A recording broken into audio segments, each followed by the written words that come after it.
अब मैं सीधे आ जाती हूं अजय वर्मा जी आपके पास। ये सच बात है कि उत्तर प्रदेश में बीजेपी को जिस तरह की उम्मीदें थी वो उम्मीदें पूरी नहीं हुई। दूसरी तरफ लगातार एक ये भी बात जो निकलकर सामने आ रही है कि 400 पार के नारे पर विपक्ष की ओर से ये जो नैरेटिव बनाया गया था कि भैया ये आएंगे आरक्षण खत्म कर देंगे, ये आएंगे तो संविधान बदल देंगे, उसके मद्देनजर जो दलित तबका था उसके अंदर एक स्थिति पैदा हुई इस बात को लेकर जिसको बीजेपी भ्रम की स्थिति करार देती है और उसका सीधा फायदा आप लोगों को मिला। क्योंकि निचले तबके में अगर मायावती को भी वो वोट नहीं गया है जो हमेशा 10% के आसपास या प्लस ही रहता था, वो आप लोगों पर शिफ्ट कर गया, उनको 2% वोट हासिल होते हैं। चित्रा जी देखिए, ये तो अध्ययन अब और मनन और मंथन भाजपा और उसको करना चाहिए, क्योंकि उनकी 33 है और हमारी 37 और 6 43 है। हाँ। ठीक है, हमारी रणनीति थी चुनाव की, हम मुद्दों पर चुनाव लड़े। हमने 400 पार, अब की बार हमने मंगलसूत्र नहीं छीना किसी का, हमने किसी की टोटी उखाड़ के किसी दूसरे को देने की नहीं कही, हमने किसी की बिजली काट के दूसरों को नहीं देने की कही, हमने चूड़ियों की बात नहीं करी, हमने बात करी नौकरी की, हमने बात करी व्यापार की, हमने बात करी जीएसटी से पिटे व्यापारी की, हमने बात करी देश में संविधान की सुरक्षा की, हमने बात करी इस देश में महिलाओं की सुरक्षा की बात कर रहे थे। प्रज्वल रेवन्ना, ब्रजभूषण, मतलब मैं ये इंसिडेंट है, सहयोग है, प्रयोग है कि अभी आईटी सेल भाजपा का एक मुकदमा दर्ज हुआ है, आरएसएस के नेता ने ही कराया वहां तेलंगाना में अमित मालविया के खिलाफ, मोलेस्टेशन का, सेक्स का उसका। तो ये सहयोग है, प्रयोग है, मेरी समझ में नहीं आता। सर अपने आप को करेक्ट कर लीजिए, मुझे लग रहा है तेलंगाना नहीं पश्चिम बंगाल का ये मामला है, पूरा आप जानकारी लेकर आया करिए। और अमित मालवीय की ओर से, चूंकि हम लोगों ने न्यूज पढ़ी है, उनकी ओर से 10 करोड़ का मानहानि का मुकदमा किया गया है, उसके बाद वो अपने बयान से पलट गए हैं। तो मुझे लग रहा है मिसकोट किसी को नहीं करते हैं यहाँ पर। आपको पूरी जानकारी नहीं है, मेरी जानकारी है मुझे। अभी जानकारी को देखिए, आपने सुना और आपने टोका नहीं। माननीय मुलायम सिंह जी इस वक्त पृथ्वी पर नहीं है, उनके कोर्ट को बयान को यहाँ बैठ के अब कर रहे हैं मरने के बाद। और वर्तमान के प्रधानमंत्री नरेंद्र मोदी जी कह रहे थे, मित्रों प्रज्वल रेवन्ना के हाथ मजबूत करिए, मास रेपिस्ट के मोदी के हाथ मजबूत होंगे। तो कहीं ना कहीं ये नैरेटिव सेट करने का प्रयास भाजपा की शेल कंपनी और भाजपा के मुखौटे चेहरे के रूप में जो बैठते हैं लोग करते हैं। अब आप आइए मुद्दों की बात पर। अभी विदेशी अखबारों की बात कर रहे थे। जब देश की सरकार को विदेशी अखबार किसी चीज के बारे में, महंगाई की दर आज 15 महीने के उच्चतम स्तर पर, मैं भारत के अखबारों पर और आपके टीवी पर भी देख रहा था, जब विदेशी अखबार कमर ठुकाते हैं, किसी बात की प्रशंसा करते हैं, तो भाजपा का छोटे से लेकर चिंटू से लेकर पिंटू प्रवक्ता, ज्ञानी प्रवक्ता तक वाह वाह वाह वाह 56 इंच करने लगते हैं। लेकिन अभी जब हार हुई थी, the New York Times, the Guardian, Al Jazeera, Wall Street Journal, Washington Post, CNN, Britain online, the Independent, अगर इनको पढ़िए तो देश की सरकार की जीत के बारे में जो एनालिसिस दिया है मीडिया ने, चैलेंजिंग एनालिसिस दिया कि ये जीत नहीं है, ये हार है देश के उस प्रधानमंत्री की जो ग्रोइंग कहते थे, बात करते थे। लेकिन उस पर कहेंगे नहीं, ये विदेशी मीडिया है। हमें तो जब इंडिपेंडेंट देश की सब चीज पर भरोसा है, तो भारत की मीडिया की साख जो भारत की हर मीडिया ने खराब कराई, मित्रों अब की बार 400 पार, और सबके शुरू सी में 350, 370, 420, 401, उसके बाद जो भारत की मीडिया की छवि बढ़ती जा रही थी। अरे अजय वर्मा जी, मीडिया से झगड़ा बंद कीजिए, आपको बीजेपी से लड़ना है और बीजेपी से लड़कर भी कांग्रेस पार्टी को 99 सीटें आई हैं महाराज। मीडिया से मत लड़िए, हम लोग चुनाव लड़ने नहीं जा रहे हैं। हमसे लड़के आप क्या कर लेंगे? थोड़े देर के लिए आपके जो समर्थक होंगे वो बड़े खुश हो जाएंगे, बड़ा अच्छा किया आपने चित्रा त्रिपाठी को डांटा। इससे ज्यादा आपके जीवन में कोई बदलाव नहीं होगा। मीडिया से मत लड़िए, मीडिया से मत लड़िए, अपना काम कीजिए। जो इधर उधर भटक जाता है ना, वो अपना 272 का लक्ष्य प्राप्त नहीं कर पाता है। 272 अभी भी उनके खाते में है, आपको 99 आई है, आप क्यों भूल जाते हैं इस बात? हम बिल्कुल नहीं लड़ रहे। और सर मैं तो हैरान हूं, एक बात आपको बता, मैं बिल्कुल सर मैं आपकी बात से सहमत हूं। देखिए लगातार उत्तर प्रदेश के चुनाव से मुझे खासा लगाव है, तो मैं एक जल्दी से आंकड़ा देते हुए उसके बाद घनश्याम जी में भागवत जी की बात सुनिए, मैं आ रही हूं आपके पास। देखिए 2007 में मायावती जी ने पूर्ण बहुमत के साथ सरकार बनाई, 2012 में अखिलेश यादव जी ने पूर्ण बहुमत के साथ बनाई, 17 में बीजेपी आती है और फिर वो 2022 में अपने आप को रिपीट करती है। मेरा ये सवाल है, कांग्रेस पार्टी कहां है? कांग्रेस पार्टी को क्या इस बात का अंदेशा है कि देश का जो सबसे बड़ा सूबा है, 80 लोकसभा सीटों वाला, 403 विधानसभा सीटों वाला, वहां पर कांग्रेस पार्टी 80 में से उसके पास 6 है, क्यों नहीं जीत लिया आप लोग 15 की 15 या 17 की 17 जितनी सीटें लोगों ने दी थी? क्यों नहीं 403 में से आप लोग जीत कर ले आते हैं 202 से ज्यादा सीटें जो बहुमत के लिए चाहिए? सर आप लोग कहां खड़े हैं उत्तर प्रदेश में? यूपी पर हम बात करें ना सर, आपके पास दो विधायक हैं, आपको अंदाजा है आपकी स्थिति क्या हो गई। फिर आप लड़ेंगे मीडिया से? मीडिया थोड़ी ना चुनाव लड़वाता है सर, मीडिया नहीं चुनाव लड़वाता है। मीडिया से लड़ना बंद कीजिए, मुद्दे पर बात कीजिए। 403 में से 2 कांग्रेस पार्टी के पास विधायक हैं, ये हाल क्यों बना रखा है, इसका जवाब दीजिए आप। जो अभी आपके मुंह में घी शक्कर जो आपने अभी बात कही है, हम पूरी कर देंगे 2027 में। हम आज की लड़ाई शुरू कर दी है हमने मुद्दों पर। हम ये नहीं है कि साहब एक ये नूरा कुश्ती भागवत जी और बीजेपी के बीच में चल के कि वो कुछ कह देंगे, वो कुछ कह देंगे, आज उसकी मीटिंग करें। आज से पहले जब उन्हें लगा कि पूरे 10 साल तक भागवत जी कहीं ना कहीं दिखते थे, बोलते थे, एक रणनीति के तहत इनको उतारा गया कि हालात वास्तव में बहुत खराब थे, आप कुछ ना बोले, और उसी रणनीति के तहत नड्डा जी को थोड़ा सा सपोर्ट कर दिया कि आप ऐसे बोल दीजिए और अब आप इनसे मिलने चले जाइए। ये एक इनकी पॉलिटिकल विंडेटा क्रोनोलॉजी है। अरे थोड़ा सुन लीजिए, मैं बिना बोल दीजिए, पॉलिटिकल विंडेटा क्रोनोलॉजी है। को सुनते घनश्याम जी बहुत देर से इंतजार कर रहे हैं, बोले। और मैं फाइनल कर रहा हूँ 10 सेकंड में। विशाल जी, अरे झूठ का पुलिंदा है, अरे भाई सुनो, झूठ का सुनो, तेज बोलो, जोर से बोलो, रोज बोलो, अभी आप सुबह बोलो, शाम बोलो, अभी झूठ बोल रहे, जो बार बार बोलो। केवल आपके पास एजेंडा ये है कि शेल कंपनी और मुखौटे चेहरे के रूप में बैठेंगे और केवल झूठ बोलेंगे, बचा लेंगे, देश में ये कर देंगे। अरे आप जैसे लोगों ने भारत की छवि खराब कर रखी है। पूछना चाहता हूँ कि मानव SC/ST के एक चेहरे पे कई चेहरे लगा लेते हैं लोग। SC/ST के प्रमोशन का विरोध किसने किया था? और आप यहाँ पर भारतीय जनता पार्टी पर दोष देते हैं। परवाही नहीं है, आरक्षण खत्म करने की आपका सीट पर चुनाव लड़े थे आप? कितने सीट पर चुनाव लड़े थे? आपका एजेंडा था आरक्षण खत्म करना। 99 आई है और आप 328 पर लड़े थे। 30% स्ट्राइक रेट है आपका, 30%। और भारतीय जनता पार्टी 441 पे लड़ी थी, 240 आई है। 54% स्ट्राइक रेट हमारी है, 30% है, 30%, 33 पर पास होता है। हमारे 4 सहयोगी थे जो हमारे से मिले थे, और यहाँ पर बैठकर फिर वही हम 42 दल के साथ गठबंधन बने लगे थे। झूठ का पुलिंदा, हम 22 दल के साथ झूठ का पुलिंदा क्यों कह रहे थे? आपकी संविधान एजेंडा लेके आते हैं, सबसे ज्यादा संविधान में संशोधन किसने किया? आपके पास कुछ सबसे ज्यादा राष्ट्रपति शासन किसने लगाया? सबसे ज्यादा राष्ट्रपति शासन किसने लगाया? सबसे ज्यादा राष्ट्रपति शासन। बोल लेने दीजिए, जब आप बोल रहे थे ये शांति से सुन रहे थे। घनश्याम जी भी इंतजार में, अमिताभ जी भी, इनकी बात हो जाए। आपकी वर्तमान में भारत में आपकी सरकार ने लगाया, तब संविधान खतरे में नहीं है।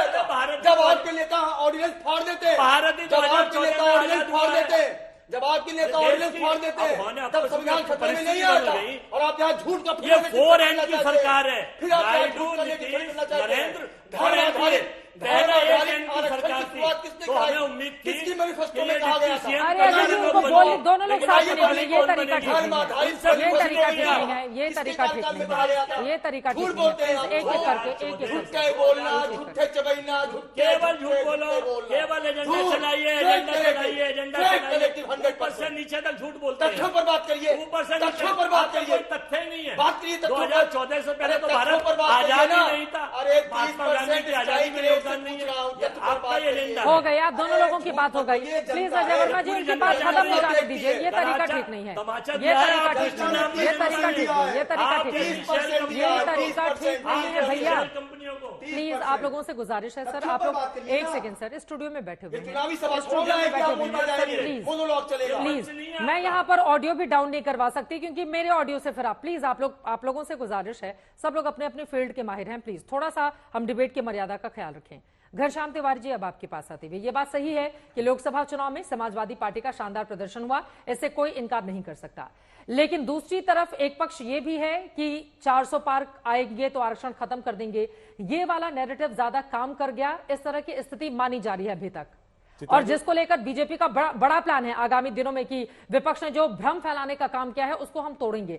सवाल बड़ा यह है कि अब विधानसभा की तैयारी होगी, और हमने देखा था 2017 के बाद 2022 में किस तरह से बीजेपी ने अपने आप को रिपीट किया था। लॉ एंड ऑर्डर का मुद्दा है, दूसरे तमाम ऐसे काम है, तो क्या काट होगा, क्या कहकर जाएंगे लोगों के बीच? चित्रा जी, 3 बातें हैं। पहली बात कि उत्तर प्रदेश में भारतीय जनता पार्टी के जो 3 बड़े नेता हैं, और वो देश के भी 3 बड़े नेता हैं, नरेंद्र मोदी जी, योगी आदित्यनाथ जी और अमित शाह जी, ये भारतीय जनता पार्टी के 3 बड़े नेता हैं। इसमें योगी आदित्यनाथ और अमित शाह के बीच में सिर्फ उठवल होता रही, कौन बड़ा है दोनों में से, मैं उसमें नहीं जाऊंगा। अखिलेश यादव जी के करिश्माई नेतृत्व ने उत्तर प्रदेश में इन तीनों को हरा दिया, और जो हमारी आज जो प्रदर्शन रहा है वो हमारा एक बहुमत का प्रदर्शन है उत्तर प्रदेश में, और ये पहली बात। दूसरी बात कि देश की जनता देख रही है, ये आज का अखबार है, ये मणिपुर की खबर दिखाता है कि किस तरीके से 3 मई के 2023 से आज तक देश के प्रधानमंत्री मणिपुर नहीं गए। क्या देश की जनता नहीं जानती कि हमें ऐसा नाकाबिल प्रधानमंत्री नहीं चाहिए और इसीलिए उत्तर प्रदेश का उस पर प्रभाव पड़ा। तीसरी बात कि ये सरकार जो कि एक अल्पसंख्यक सरकार है, अल्पसंख्यकों को गाली देते हुए प्रधानमंत्री इस चुनाव को लड़ रहे थे, लेकिन अब ये सरकार एक अल्पसंख्यक सरकार है। 2027 में तो हम जीतेंगे ही, लेकिन उससे पहले मैं आपको कहना चाहता हूं ये सरकार टिकेगी नहीं। जो सरकार 10 साल से नीतीश कुमार के ऊपर खंजर भोंक रही थी, तरह तरह के खंजर भोंके, जो सरकार तरह तरह से चंद्रबाबू नायडू के ऊपर खंजर भोंक रही थी, उसके सहयोगियों को उस पर भरोसा नहीं है। वो जानते हैं कि भारतीय जनता पार्टी ने कश्मीर से लेकर कन्याकुमारी तक और गुजरात से लेकर मिजोरम तक अपना ऐसा कोई भी सहयोगी दल नहीं है जिसके ऊपर खंजर न चलाया हो, जिसको गिद्ध की तरह नोचा ना हो या जिसको डसा ना हो। तो इसीलिए ये बात तो तय है कि ये सरकार टिकेगी नहीं। आज भी जनता के मुद्दे कायम है और आज भी अखिलेश यादव जी के नेतृत्व में समाजवादी पार्टी इन मुद्दों पे कायम है। रही बात 400 पार की और संविधान बदलने की, भारतीय जनता पार्टी आजादी के समय से और उसके बाद से वो देश के दलितों के, पिछड़ों के, अल्पसंख्यकों के खिलाफ है। वो चाहती है कि संविधान बदले, वो नहीं चाहती कि देश में आरक्षण टिका रहे। संविधान बदलने की बात इनके अपने प्रत्याशी करते थे कि हमारी 400 पार की मेजोरिटी आएगी। अरुण गोविल से लेकर न जाने कितने लोगों ने कहा 400 पार की मेजोरिटी आएगी, हम संविधान बदल देंगे। तो देश की जनता ने कहा कि जो बाबा साहब अम्बेडकर का संविधान बदलेगा, हम उनका तख्त बदल देंगे। तो ये भारतीय जनता पार्टी कितने भी घड़ियाली आंसू बहाले। आपने बताया सबसे बड़ा नेता कौन है? नरेंद्र मोदी। नरेंद्र मोदी ने हर मंच पर उन्होंने कहा कि ये जो बातें कही जा रही हैं संविधान बदलने की या फिर 400 पार आएगा तो ऐसी स्थिति, वो पूरी तरह से झूठ है। तो आपने नीचे वाले नेताओं की बात तो सुन ली, नरेंद्र मोदी खुद ही हर मंच पर बोल रहे हैं वो बातें। घनश्याम जी की बात हो जाए। जितनी मैंने बहुत सारी डिबेट्स की हैं, लेकिन जितनी डिबेट्स मैंने नहीं की होंगी उससे ज्यादा झूठ प्रधानमंत्री बोल चुके हैं। तो प्रधानमंत्री से ज्यादा झूठ तो योगी आदित्यनाथ ने नहीं बोला होगा, अमित शाह ने नहीं बोला होगा। जो प्रधानमंत्री देश के चुनाव को हिंदू मुस्लिम से शुरू करे और उसके बाद मीट मछली पे ले जाए, मुजरा पे ले जाए और फिर प्रधानमंत्री इटली जाते हैं, इटली में पोप को गले लगाते हैं। ये कैसे प्रधानमंत्री हैं कि उनको अपने देश के ही 20-22 करोड़ अल्पसंख्यकों से नफरत है। उसको कहते हैं कि इनके सामने इनके बारे में कहना चुनाव में मुजरा करना है, जिसको विपक्ष का चुनाव प्रचार ही मुजरा लगने लगता है, और विदेश जाकर के पोप को गले लगा रहे हैं। तो मैं भारतीय जनता पार्टी के एक आम कार्यकर्ता, ये अमिताभ सिन्हा जी हैं, 10 साल से उनके राष्ट्रीय कार्यकारिणी के सदस्य रहे हैं, लंबे समय से उनके कार्यकर्ता रहे हैं, इनकी बातें तो एक बार भरोसा कर भी सकता हूं। नरेंद्र मोदी जी की बात का भरोसा तो न मुझे है, न देश की जनता को है, न किसानों को है, न बेटियों को है। प्रज्वल रेवन्ना का हाथ खड़ा करके बोल दिया कि इसको वोट दो, इससे मैं मजबूत होता हूं। 10 साल से बेटी बचाओ का नारा लगा रहे थे। तो उनकी बातें तो किसी को कोई भरोसा नहीं। बोले एक बार उनकी बात हो जाए। अमिताभ सिन्हा जी, इस मुद्दे पे कि वहां पर जो पोलराइजेशन हुआ, मैंने जो से पहले कहा, वो पोलराइजेशन था जैसे अभी बार बार घनश्याम जी भी बोल रहे हैं कि अल्पसंख्यक, मुझे ऐसा नहीं लगता कि इधर बोलते हैं ओबीसी और दलित, हिंदू जो है वो बटा हुआ है और मुसलमान जो है वो अल्पसंख्यक में एक है। क्या मुसलमानों में जातियां नहीं है? उसमें वो आज तक नहीं बोलेंगे क्योंकि उनको एक मुसलमान का वोट सीधा चाहिए, हिंदू बटा हुआ चाहिए समाज। ये है समाजवादी पार्टी और कांग्रेस का पूरा खाका, जो चुनावी उसकी रणनीति होती है। अब विषय पे आते हैं कि जो इन्होंने कहा कि हम लोग जीते हैं उत्तर प्रदेश में, आप लोग वहां जीते हैं एक उसी भय की मानसिकता को दिखा के। देखिए, कोई भी जो चुनाव जीता जाता है ना, उसमें हमेशा थ्रेट परसेप्शन, ये मैं पॉलिटिकल एनालिस्ट की बात कर रहा हूँ, पॉलिटिकल जो एनालिस्ट होते हैं उनकी बात कर रहा हूँ, उनके विद्वानों की, कि चुनाव जीता जाता है तो भय का माहौल दिखा के। हमेशा थ्रेट परसेप्शन करिएगा तो चुनाव में लोग आपकी ओर वोट देंगे कि देखो हम यदि नहीं आए तो ये होगा। वो भय का माहौल है। और आपका जो पार्टनर था यानी जो कांग्रेस है, कांग्रेस के पास कितना गंदा उसका इतिहास है। जो इंदिरा गांधी के समय में जिनके बारे में बार बार ये बोलते हैं हमारे यहाँ प्रधानमंत्री हुए, इंदिरा गांधी हुई हैं, राजीव गांधी हुए, अब राजीव गांधी और इंदिरा गांधी ने संविधान बदला। क्या आप लोग, घनश्याम जी आप समझदार व्यक्ति हैं, आप थोड़ा सा इतिहास तो पढ़ लिया करिए। आपने उसके साथ गलवैया डाली जो नामी है संविधान बदलने के लिए। 1976 में उसने संविधान का पूरा खाका बदल दिया, प्रियम्बल यानी प्रस्तावना बदल दिया। जो बाबा साहब की रट लगाते हैं आप लोग, वो बाबा साहब का जो प्रस्तावना थी, जिसमें बाबा साहब ने कहा कि प्रस्तावना जो है वो संविधान की आत्मा है, इंदिरा गांधी ने वो आत्मा बदल दी और आप लोग उसके साथ गलवहिया बना के क्या बदलाव क्या बताइए? अरे उसमें आपने जो दो बदलाव किया, अरे आप ही बताइए क्या बताइए ना, आपने क्या बदल दिया, क्या बदलाव किया बताइए? 2 बदलाव किए, क्या किया बताइए? धैर्य रखिए, आप चिल्लाइए मत। मैं आपकी बात, आपके प्रलाप को मैं सुनता हूं तो मेरे, आप बताइए तो सही क्या बदलाव किया? चुप तो रहिए ना, आप अपना टर्म आइएगा तो प्रश्न पूछिएगा। मैंने जो कहा, जो 1976 में उसने पहले 5 साल को 6 साल बनाया। क्या बदलाव किया? अब आपको समझदारी में छोटापन हो गया तो मैं क्या नहीं, करूं? नहीं, आपने कहा दो बदलाव अरे किया, तो मैं पूछ 5 रहा हूं। साल के पहली बात है, देखिए, 5 साल को 6 साल किया, प्रियम्बल में उसको बदला, उसमें जो बाबा साहब और जो पूरा कंस्टिट्यूएंट असेंबली जिसने कभी नहीं माना था मैं कि यही एक मिनट सुनिए ना आप, बोलिए, चुप रहिए, बोलिए। मैं कह रहा हूं घनश्याम जी पहले धैर्य से अरे सुनने आप क्या बोलिए तो सही। तो सुनो तो सही। प्रियम्बल में ये डाला गया जिसको कि संविधान सभा और बाबा साहब अम्बेडकर ने उचित नहीं समझा था कि इसको सेकुलर और सोशलिस्ट बनाया। अच्छा, सोशलिस्ट बदलना देश के साथ गलत काम है। बहस मतलब ये भारतीय जनता पार्टी, आप भारतीय देखिए, जनता पार्टी के कार्यकारिणी के सदस्य हैं। ये दिखाता है कि आप लोग घोर जातीय हैं, आप नहीं चाहते कि देश के पिछड़े दलित अल्पसंख्यक आगे आए। चर्चा नहीं आपको सोशलिस्ट आराम से घनश्याम जी, एक तरफ तो आप कहते हैं कि बाबा साहब के संविधान को कोई छू नहीं सकता, और फिर आप मतलब प्रियम्बल को बदल दिया और उसके साथ ये गलबहियां डाले। मैं चिल्लाना नहीं चाहता। बाबा साहब ने जो संविधान बनाया था उसमें बदला गया कि नहीं बदला गया? मैं जवाब देता हूँ। हाँ, नहीं बदला गया। दोनों चीजों पर मत जाइए, दोनों चीजों पर मत जाइए।